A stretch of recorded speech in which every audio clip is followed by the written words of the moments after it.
Today I'm going to find out 3 differences between Kioti, Branson, and TYM tractors from a dealer that sells all 3, so stay tuned. This video's featured affiliate is PTO Link, the easy way to connect your tractor's PTO shaft to your equipment. Order yours using the link in the description and receive a 5% manufacturer's discount. When a dealer sells multiple brands of tractors, it's a great opportunity to go to one place and learn a lot about these different tractors from somebody that can really help you from a knowledgeable standpoint.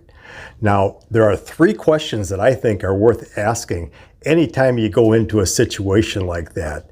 You know, no matter what brand of tractor you have, sooner or later, they're gonna break down.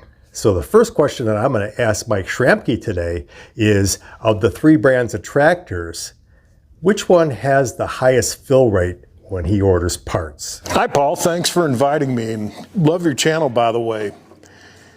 Yeah, I sell the 3 brands of tractors, Kioti, TYM, and Branson. And as a lot of people know, Branson was acquired by TYM just recently, so they are one company. And they'll be consolidating everything from manufacturing to distribution, whatever. So I just want to throw that out there. All 3 are Korean tractors, so I think all 3 are quite competitive in a lot of ways. Working with 3 very modern manufacturers is the fact that the stateside parts warehouses that these 3 manufacturers have are incredibly well stocked. All of that was, of course, different during the worldwide shipping slowdown, and nobody could get a proper amount of parts for anything. How do these products relate to each other in terms of pricing?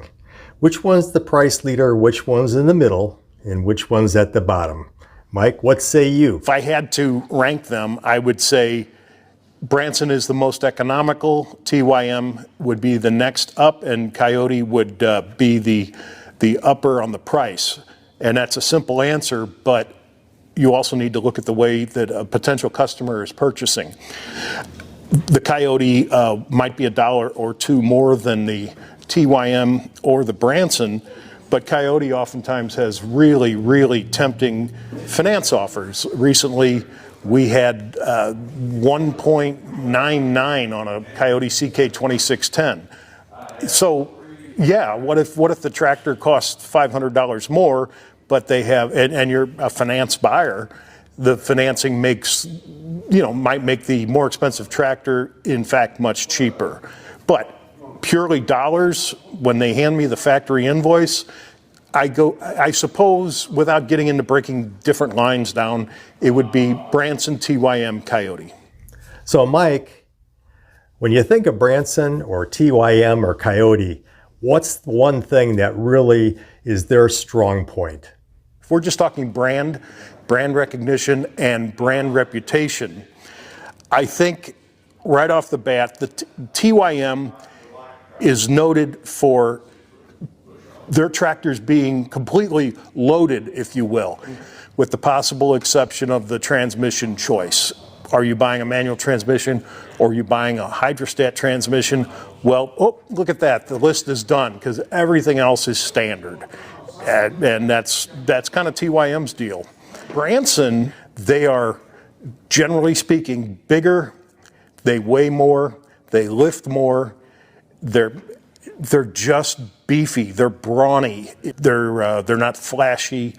They are big and strong. I think Kioti, first off, the dealer network is vast. There's 500 North American dealers, and right there is perhaps an advantage that you could not only choose your tractor easier, you could also choose your dealer easier.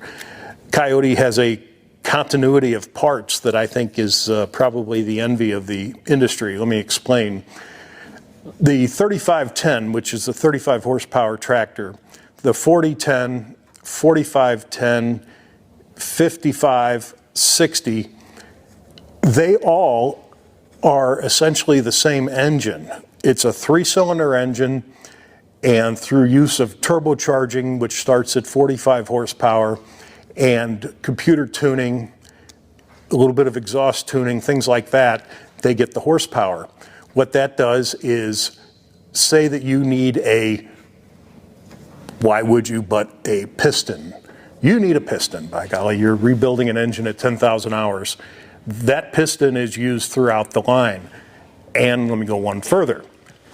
After the 60 horsepower configuration, the 66 and 73 horsepower are 4-cylinder engines, and they are adaptations of the 3-cylinder. They're modular. You'd literally take the piston out of one and put it on the other, the starter, you know, things like that.